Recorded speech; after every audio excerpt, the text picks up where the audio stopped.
Naniwala kayo sa mga survey ngayon? Lalo na ng Sayad Weather Station at saka ng Falls Asia? Napakalinaw po. Unang-una, paano magka-performance rating si Sara na mas mataas sa ating Pangulo kung hindi man po nagtatrabaho?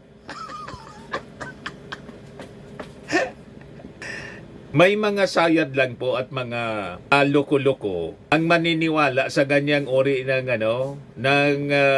pa-survey ng False Asia, palibasa False Asia. Kaya pati data nila hindi ka panipaniwala, false. Baliktad sa katotohanan. Hindi man nagtatrabaho. Paano ang hindi nagtatrabahong opisyal? Sige lang ang pamasyal, alam naman ng buong mundo. Iniikot lang niya yung buong mundo. Kasama pa yung kanyang mga security. Kumarga pa sa gastos mula sa taxes ng ating mga mamamayang Pilipino.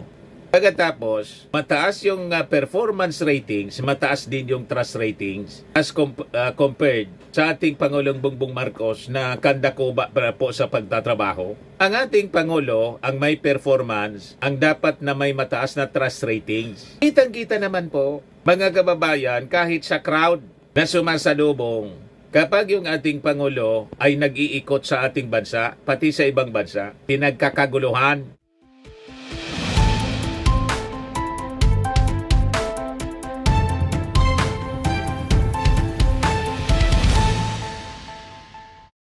Hello po mga kababayan, si Dante Maravillas. Last week, yung Sayad Weather Station, SWS, naglabas ng survey result.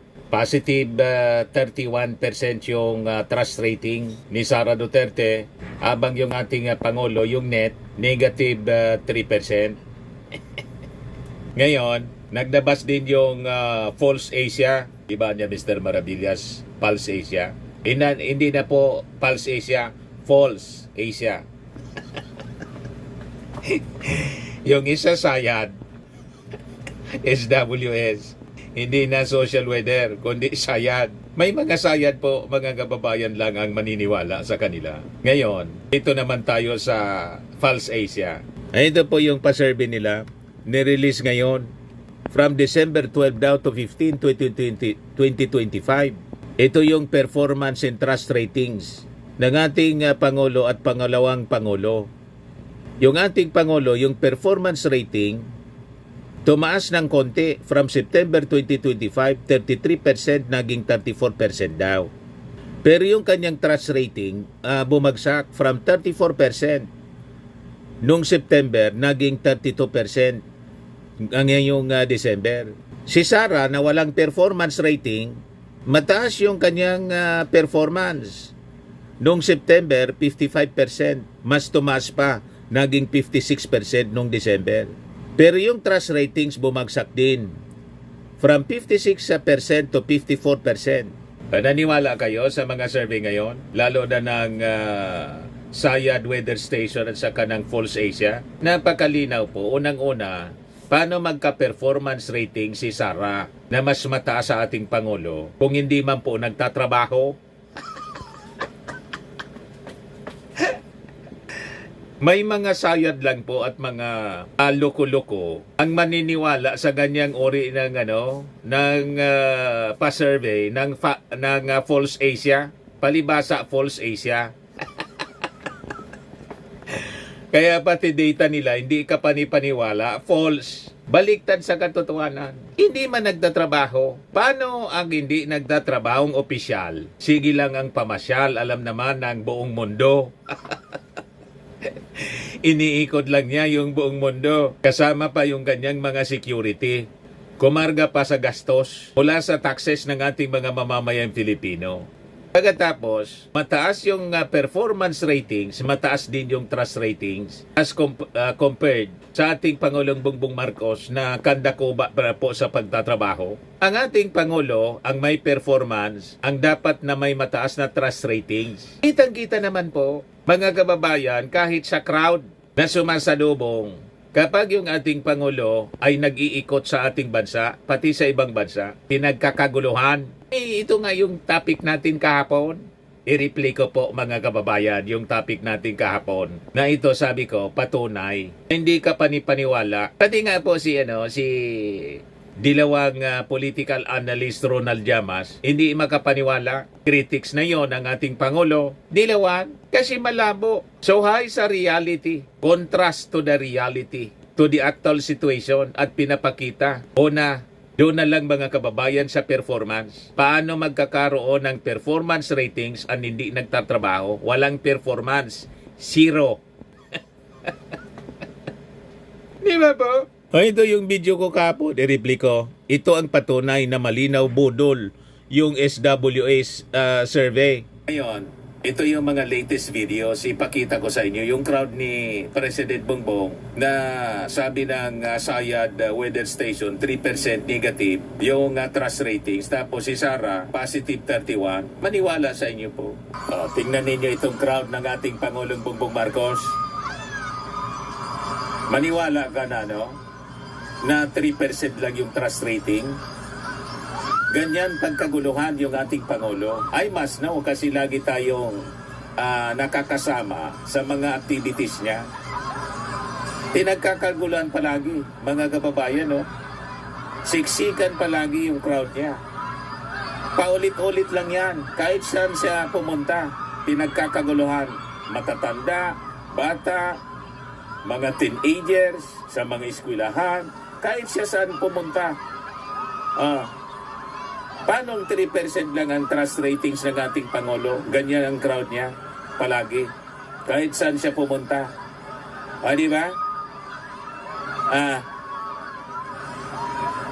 Halos hindi na makagalaw, mga kababayan, yung ating Pangulong Bongbong Marcos. Yan ang crowd niya. Ito pa. Ganyan siya, pinagkakaguluhan ng mga tao. Tapos 3% yung trust ratings. Maniwala Negative man sa 3%. Sayad Weather Station po, survey. Ngayon, ipakita ko sa inyo ang crowd ni Sara.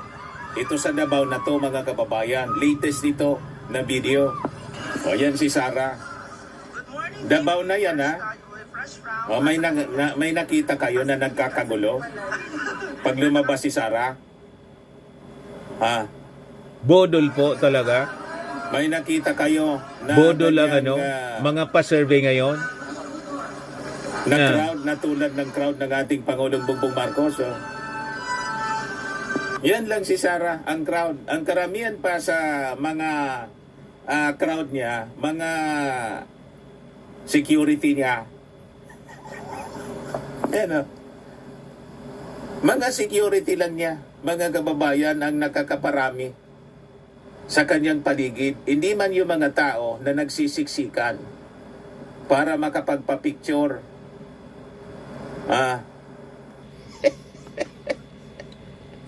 Pagkatapos, napakataas yung ratings. Positive 31 yung trust rating.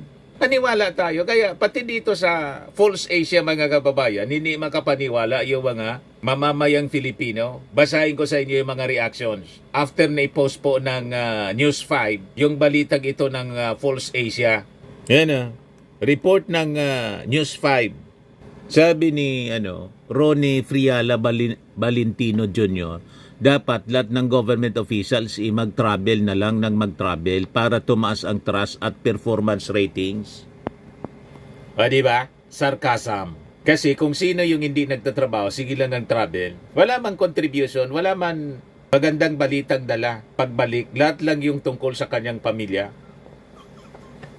Sa kanyang Tatay Digong. Ang laging balita niya. Pagkatapos may performance ratings na mataas. Ano ba yung dinala niya na kabutihan para sa ating bansa? Sa kanyang pag-travel, wala, zero. Kaya dapat zero yung performance.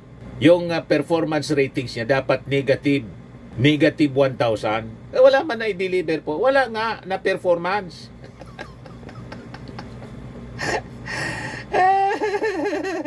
Sabi ni Leo Banga, the highest officials are rated less by numerical scores in more by results, integrity, faithfulness to law, impact on the nation, and trust of the people. Sabi ni Raf Valdesco, ha ha ha ha, baka performance ng katamaran yan mga be.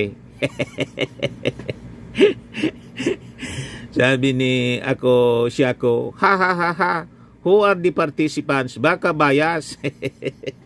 Nakita na ninyo? Walang maniwala sa ating mga mamamayang Filipino kasi alam nila kung sino yung nagtatrabaho. Siyang may mababa na performance ratings. Yung hindi nagtatrabaho, sige lang ang travel, mataas yung performance rating. Doon pa lang po, bagsak na. Paano nagka-performance ang walang ginagawa?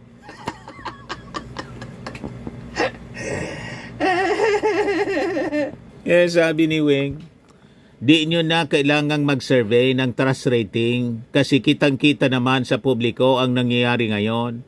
Di tulad noon na sa telebisyon at radyo lang umaasa ang tao kaya madaling bilugin ang ulo ng karamihan. Tigilan nyo na yan. Walang kwentang strategy yan. Wala ring dapat na patunayan pa.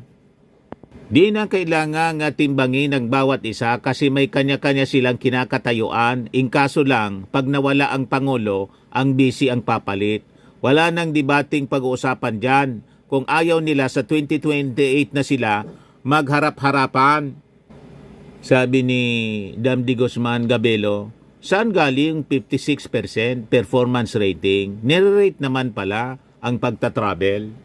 Hindi man po nagtatrabaho, sige lang ang travel. Pa-picture-picture, pa-cute-cute. So, paano nagka-performance? Sa bagay, ang nagpa-survey mga kababayan, yung una, yung SAYAD, Social Weather Station. Yung sunod, False Asia.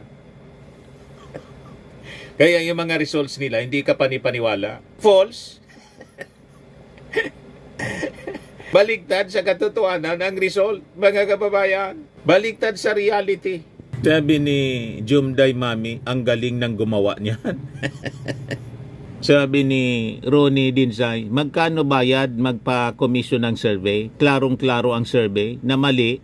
Paano magkakaroon ng performance ang BP na palaging nasa dahig at puro batikos through media? Yan na magbatikos ka at maglakwat sa performance na ba yan?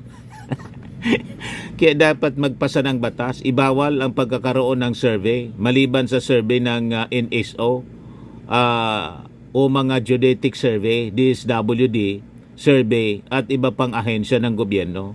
Di yung political survey dahil mas lalong ginugulo ang bayan at ang nakikinabang lang ang mga survey company. Tama, mga kababayan. Pinagkakakitaan lang po. Malamang ang nag-sponsor naman nito yung mga Chinese para bilogin yung isipan ng mga mamamayang Filipino na si Sara ang mananalong presidente at magpiesta sila sa pag-agaw ng mga resources natin sa West Philippine Sea pag nakaupo si Sara. Ganon tayo pinagluluko ngayon. Kaya huwag kayo nagpapaniwala ng mga survey po favoring Sara Duterte. Karamihan yan, yung may mga vested interest po sa West Philippine Sea, ang nagpo-post. Binibilog po yung ating mga isipan para iupo si Sara. Pag nakaupo si Sara, tapos na po ang boxing sa West Philippine Sea. Balik yung pogo, balik yung lahat na mga kadimonyoan na nangyari sa past administration. Lahat yan nabalik, pati yung mga korupsyon sa DPWH. At yung investigasyon sa mga politiko na involved sa korupsyon po, lahat yan tigil.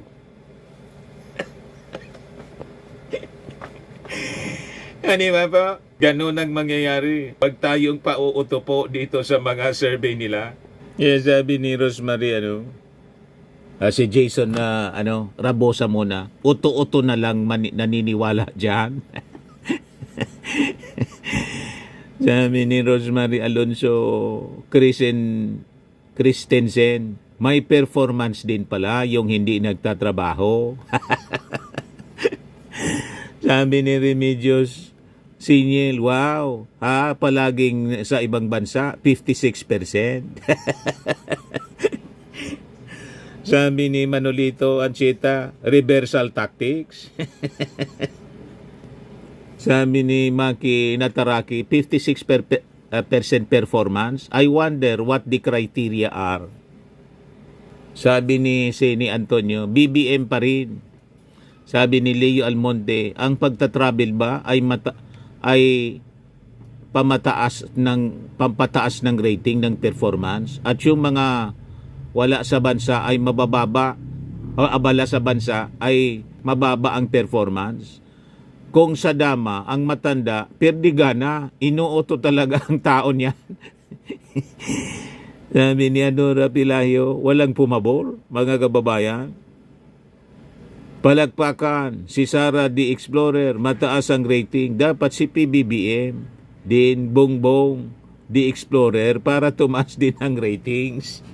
So dapat pala maglakwatsa na lang ng maglakwatsa yung ating Pangulo para tumaas yung ratings. Kasi kung sino yung hindi nagtatrabaho at lumakwatsa ng lumakwatsa, siya yung may mataas na performance ratings. So ang ibig sabihin pala ng performance, huwag kang magtrabaho. Yun ang ibig sabihin, mga kababayan, ng performance. Walang trabaho, may performance. Plus na panloko po ang ginagawa sa atin ng mga survey firms tulad ng Sayad Weather Station at False Asia. Di ba po? Hindi ninyo maluloko ang mga tao. Tingnan ninyo ang reactions. Lahat hindi naniniwala sa mga pinagagawa ninyong survey. Kasi alam nila ang katotohanan. With the presence ng social media, hindi na ninyo mauuto ang mga mamamayang Pilipino. Alam nila ang totoong nagtatrabaho kung sino. At ang nagtatrabaho po ng totoo ang ating Pangulong Bongbong Marcos.